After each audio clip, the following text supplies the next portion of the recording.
What does it mean to be overstimulated? Let's talk about it. Welcome to Neurodiversopedia, where we explain all those big, complicated words pertaining to neurodiversity in ways that everybody can understand.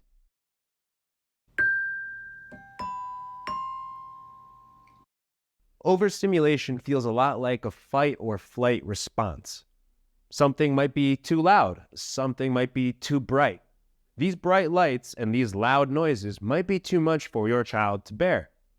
When you're overstimulated, it can feel like you're really anxious or feel like you can't focus on things because your mind is just elsewhere. Overstimulation actually affects everyone. It's just a little bit more likely in neurodiverse children, specifically with autism and ADHD.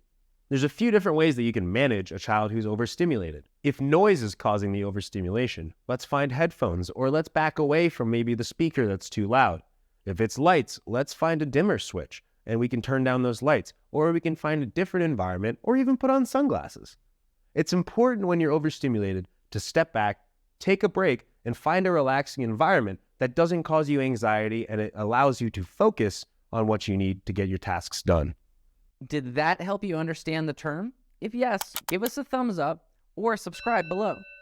If it didn't, then leave us a comment and tell us why. What are we missing? We always want to do better. This is a project by Goalie. Check us out at getgoalie.com.